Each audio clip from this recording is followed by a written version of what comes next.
இலங்கை தமிழரசு கட்சியினுடைய இந்த எழுச்சி மேதின கூட்டத்துக்கு தலைமை தாங்குகின்ற முன்னாள் மாகாண சபை உறுப்பினர் திரு சந்திரலிங்கம் சுவீதன் அவர்களே, நமது கட்சியினுடைய தலைவர், வடக்கு மாகாண சபையினுடைய தவிசாளர் பெருமதிப்புக்குரிய CVK சிவஞானம் ஐயா அவர்களே, முன்னாள் நாடாளுமன்ற உறுப்பினர், எனக்கு முன்னதாக மிகுந்த எழுச்சியோடு உரையாற்றி அமர்ந்திருக்கின்ற அண்ணன் சொலமன் சிறில் அவர்களே, முன்னாள் மாகாண சபை உறுப்பினர், பேசிவிட்டு சென்றிருக்கின்ற சட்டத்தரணி கேசவன் சாய்ந்தன் அவர்களே, சாவகச்சேரி நகராட்சி மன்றத்தினுடைய முன்னாள் தவிசாளர் திருமதி சிவமங்கை ராமநாதன் அவர்களே, இந்த கூட்டத்துக்கு வருகை தந்திருக்கின்ற தோழர்களே, உங்கள் அனைவருக்கும் என்னுடைய பணிவான வணக்கங்கள். ஆரம்பத்திலே சுவீதன் சொன்னதைப் போல இந்த தேர்தல் நேரத்திலே மேதின எழுச்சி கூட்டம் நடத்துவது சாத்தியமா இல்லையா என்ற ஒரு கேள்வி இருந்தது. ஆனால் அது சாத்தியமோ இல்லையோ, எங்களுடைய கட்சி தொழிலாளர்களுக்கான உரிமைகளுக்காக உருவாக்கப்பட்ட கட்சி. அப்படியான சந்தர்ப்பத்திலே தான் இந்த கட்சி உருவானது. சாயந்தன் பேசுகிற போது சொன்னார், 49ஆம் ஆண்டு நாட்டுக்கு சுதந்திரம் கிடைத்த கையோடு பெரும்பான்மை வாக்குப்பலத்தை வைத்து 100 வருடங்களுக்கு மேலாக இந்த நாட்டிலே வியர்வை சிந்தி உழைத்து இந்த நாட்டுக்கு பெருவாரியான வருவாயை, அந்நிய செலாவணியை ஈட்டிக் கொடுத்த இந்திய வம்சாவளி தமிழர்கள் என்று அப்போது அழைக்கப்பட்டிருந்த எங்களுடைய மலையக தமிழ் உறவுகள் நாடற்றவர்களாக ஆக்கப்பட்ட சமயம்தான் எங்களுடைய கட்சி உருவானது. அவர்கள் தொழிலுக்காக கொண்டு வரப்பட்டவர்கள், அவர்களுக்கு இந்த மண்ணிலே இடமில்லை, அவர்கள் நாட்டின் பிரஜைகளாக இருக்க முடியாது என்று முதலாவது பாராளுமன்றத்திலேயே குடியுரிமை சட்டம் கொண்டு வரப்பட்டது. அது நிறைவேற்றப்பட்டால் 8 லட்சம் தமிழ் மக்கள் நாடற்றவர்களாவார்கள். அவர்களுடைய வாக்குகளினாலே 91 உறுப்பினர்கள் மட்டும் கொண்டிருந்த முதலாவது பாராளுமன்றத்திலே 7 உறுப்பினர்கள் அங்கத்தவர்களாக இருந்தார்கள். அவர்களுடைய வாக்குரிமை இல்லாமலாக்கப்படுகிற அந்த குடியுரிமை சட்டம் கொண்டு வந்த போதுதான்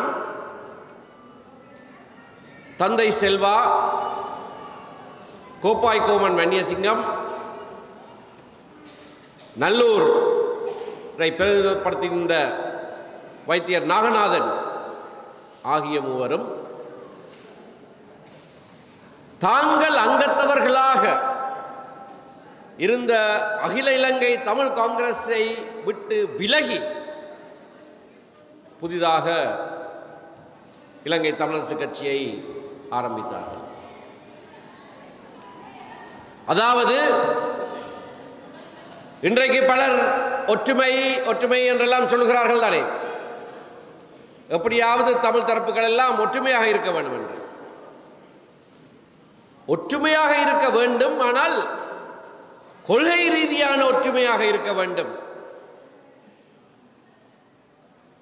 ஒரு நாட்டை பொறுத்த வரையிலே அந்த நாட்டின் குடியுரிமை என்பது அந்த நாட்டிலே வாழுகிற ஒவ்வொருவருடைய அடிப்படை உரிமை. அதில் தான் உரிமைகளை ஆரம்பிக்கிறது. நாட்டின் பிரஜையாக இருப்பதுதான் அந்த நாட்டிலே இருக்கிற மிக அடிப்படையான உரிமை. அந்த உரிமையே இல்லாமலாக்குகிற சட்டம் கொண்டு வந்தபோது அதற்கு உடந்தையாக ஜிஜி பொன்னம்பலம் கருமை ஆற்றின போது அவர் அதுக்கு வாக்களித்தாரா இல்லையா என்ற ஒரு சர்ச்சையை கிளப்பியிருக்கிறார்கள். அதற்கு காரணம், அந்த முதலாவது சட்ட மூலம் நிறைவேற்றப்பட்ட போது யார் எப்படி வாக்களித்தார் என்பதற்கான பதிவு கிடையாது. யார் எப்படி வாக்களித்தார்கள் என்பதற்கான பதிவு கிடையாது. அது சத்தத்தினாலே, வாய் சத்தத்தினாலே எடுக்கப்பட்ட வாக்கு. அதை சாட்டாக வைத்துக்கொண்டு எங்கே காட்டுங்கள் பார்க்கலாம், ஜிஜி பொன்னம்பலம் அப்படி அதுக்கு சார்பாக வாக்களிக்கவில்லை என்று சொல்லிக் கொண்டு திரிகிறார்கள். அது நிறைவேற்றப்பட்ட கையோடு அவர் மந்திரியாகிவிட்டார்.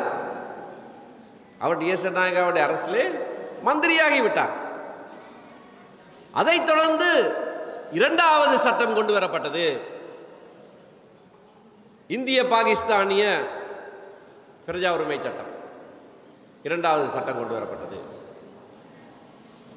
அந்த சட்டம் வாக்கெடுக்கு விடப்படுகிற போது தந்தை செல்வா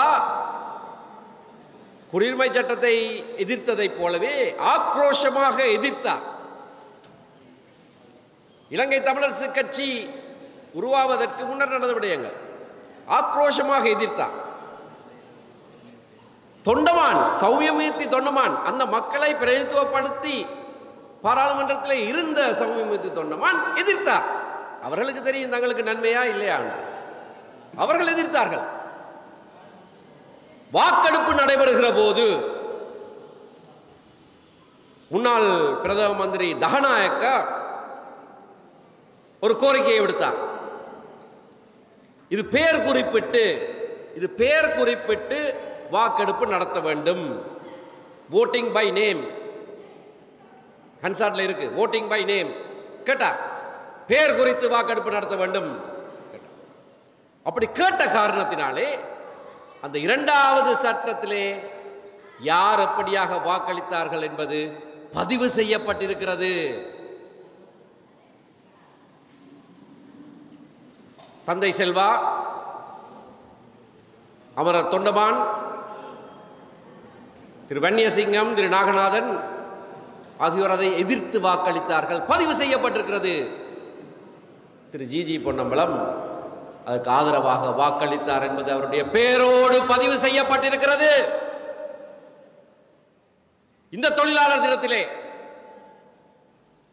ஒடுக்கப்பட்ட மக்களுக்காக நாங்கள் நினைவு கூறுகிற இந்த தினத்திலே நாங்கள் இவற்றையும் சற்று ஞாபகப்படுத்திக் கொள்வது நல்லது.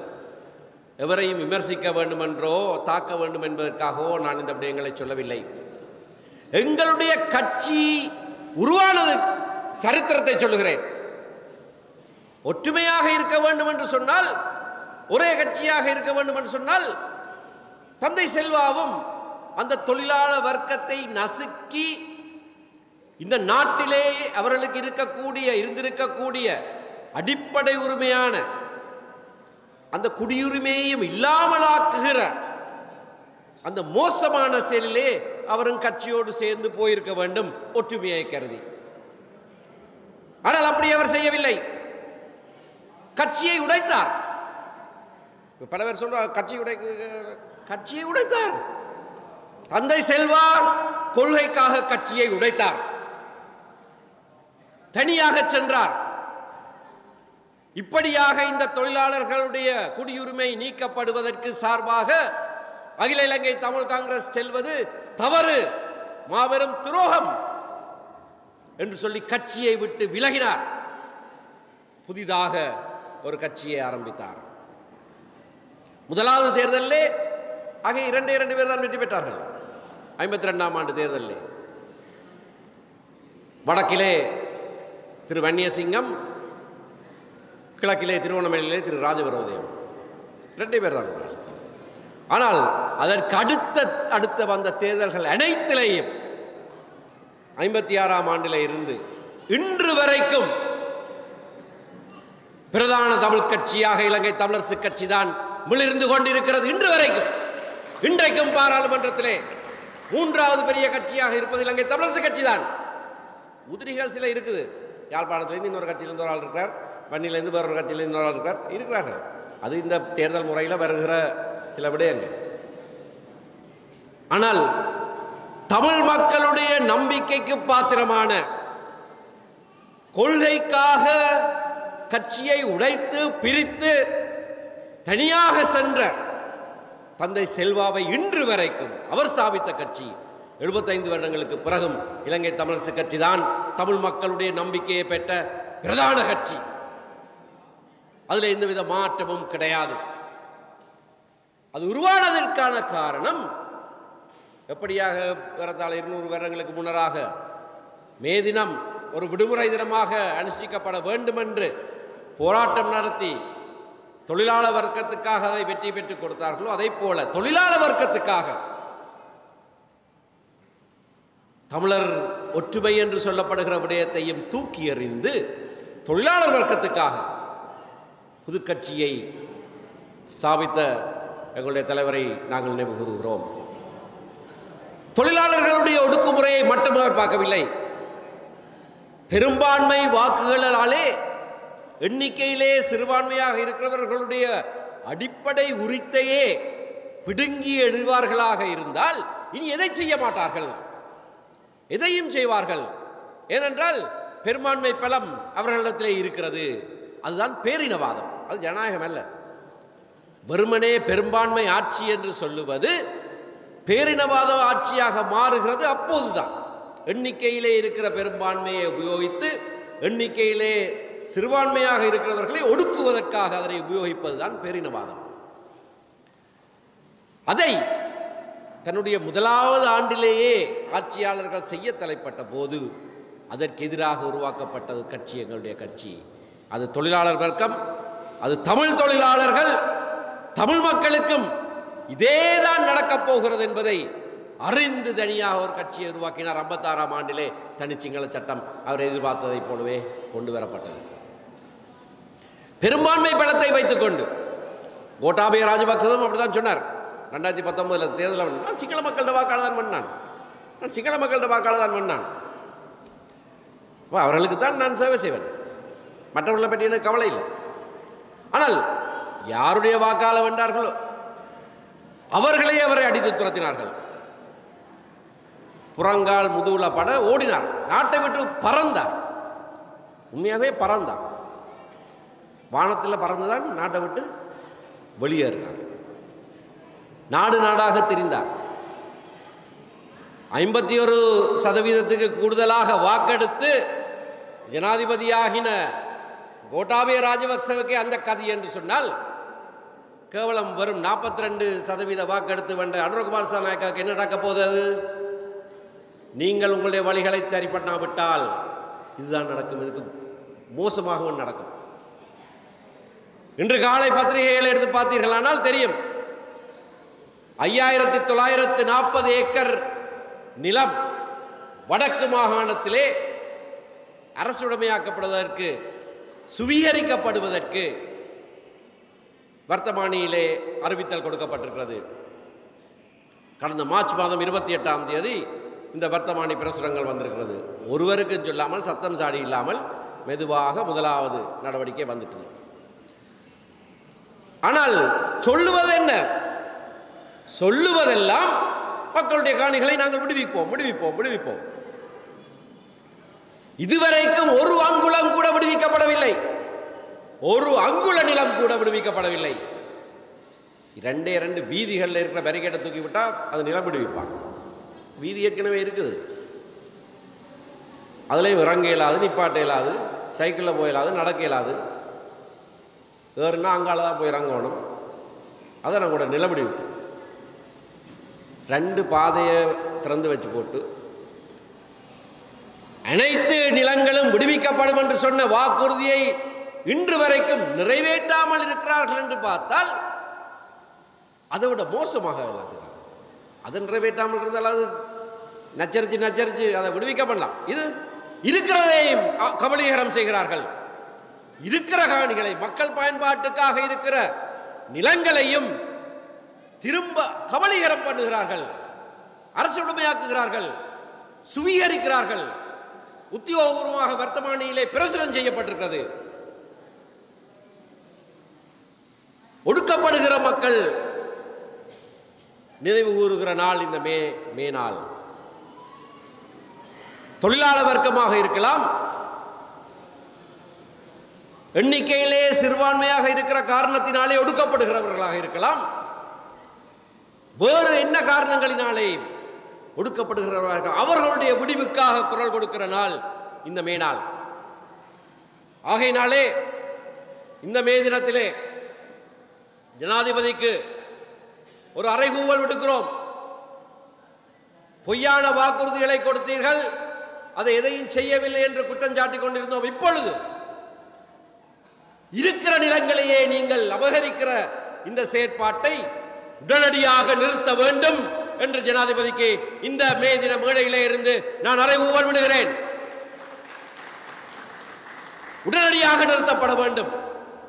அந்த வர்த்தமானி மீள கைவாங்கப்பட வேண்டும். இல்லாவிட்டால் யாழ் மண்ணுக்கு வடக்குக்கு நீங்கள் இனிமேல் வராமல் பண்ணுவோம். இங்கே காலடி எடுத்து வைக்க முடியாமல் பண்ணுவோம். இப்படியாக பொய்யாக எங்களை ஏமாளிகள் என்று நினைத்துக் கொண்டு நீங்கள் செயற்பட ஆரம்பித்திருக்கிற காரணத்தினாலே தான் இந்த எச்சரிக்கை விடுக்கப்படுகிறது. மே தினத்திலே நாங்கள் தீர்மானங்கள் நிறைவேற்றுவது வழக்கம். இந்த மே தினத்திலே பிரதானமான அறைகூவலாக நாங்கள் விடுவது இத்தனை இந்த சுவீகரிப்பு காணிகள், அந்த அறிவிப்புகள் அனைத்து உடனடியாக மீள கைவாங்கப்பட வேண்டும். ஏற்கனவே இராணுவ கையிருப்பிலே இருக்கிற எங்களுடைய மக்களுடைய காணிகள் முழுமையாக விடுவிக்கப்பட வேண்டும். முழுமையாக விடுவிக்கப்பட வேண்டும். விடுவிக்கிறோம் சொல்லிக்கொண்டு இருக்கிறதையும் எடுத்துக்கொண்டு போறதுக்கு நாங்கள் ஒருபோதும் நாங்கள் மாட்டோம். அதுக்கு நாங்கள் ஒத்து வர மாட்டோம். இரண்டாவது, விலைவாசி உயர்வை பாருங்கள். சீனியை விட உப்புக்கு விலை கூடிட்டு ரஜேலுணு என்று சொன்னபடியாக தான் இந்த விலை. கேவலம். இங்கே வந்து பேசுகிற போது ஜனாதிபதி தேர்தலுக்கு முதல்ல மொழி முக்கியம், தமிழ் மக்களுடைய மொழி முக்கியம், தமிழ் மக்களுடைய மொழியிலே அவர்கள் எல்லாவற்றையும் கேட்க வேண்டும், அவர்களுக்கு கடிதங்கள் தமிழ் மொழியிலே வர வேண்டும், அதை நான் உறுதி செய்வேன். இப்படியாக சொன்ன ஜனாதிபதி அந்த ஆட்சி ரஜலுணு, ஆனர உப்பு ரஜலுணு கேட்டால் உப்புல ருசி தானே பார்க்கணும். அதுக்கு பேரில் என்ன இருக்குது? பேரில் என்ன இருக்குது? ருசி நல்லா இருக்கான்னு பார்த்து போட்டு சந்தோஷமாக இருங்கோ. அதான் விமல் ரட்நாயக்க சொல்கிற பதில். எங்களுடைய முன்னாள் பொதுச் செயலாளர் நல்ல ஒரு பதில் கொடுத்துருக்கார், கேட்டிருக்கார். அப்படின்னா உங்களுக்கு பிறக்கிற பிள்ளைகளுக்கு தமிழ் பேர்களை வையுங்க வேணும். அப்படின்னா உங்களுக்கு பிறக்கிற பிள்ளைகளுக்கு தமிழ் பேர்களை வைங்க. பேரில் ஒரு பிரச்சனை இல்லைன்னா தமிழ் பேரை வையுங்க. சத்தியலிங்கம் பண்ணி வைங்கோ, சுந்தரலிங்கம் பண்ணி வைங்கோ, கணசவாதின்னு வைங்கோ. பேரில் ஒன்றும் இல்லைன்னா அப்படி செய்யுங்க. ஏன் ரட்நாயக்க? ஏன் விமல் ரட்நாயக்க? ஏன் ரட்நாயக்க பேரை மாத்துங்கோ, தமிழ் பேரா மாத்துங்கோ. அது செய்ய மாட்டீங்க. எங்களுக்கு வந்து உபதேசம் பண்ணுகிறார்கள். பேர்ல என்ன இருக்கு? பேர்ல எனக்கு உட்பட இந்த மோசமான நடவடிக்கை எல்லாம் நடக்கிறது இந்த 6 மாத காலத்துக்குள்ள. இந்த 6 மாத காலத்துக்குள்ளே இதெல்லாம் நடக்குதுன்னு சொன்னால், தேர்தல்கள் வருகிற காலத்தில் கூட இதெல்லாம் நடக்குதுன்னு சொன்னால், இனி என்னென்னலாம் நடக்க போகுதுன்றதற்காக யோசிச்சு பாருங்க. ஆகையினால இப்போ நான் விலைவாசியை பற்றி சொல்லிவிட்டு உப்புல கதைக்க போகிறேன். உப்புட விலை கூட சீனியை விலை நாளாந்தம் விலைவாசி ஏறிக்கொண்டு போகுது. தேர்தல் பூச்சாண்டிகளுக்கு எங்களுடைய மக்கள் அசைகிறவர்கள் அல்ல.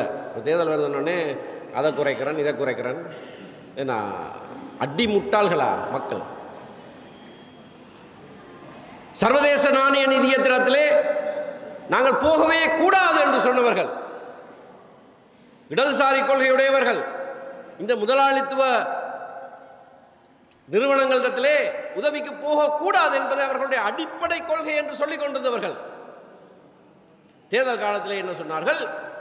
அது போயிருக்கிறது, அதையெல்லாம் நாங்கள் மாற்றி அமைப்போம் என்று சொன்னார்கள். ஒரு மாற்றமும் கிடையாது.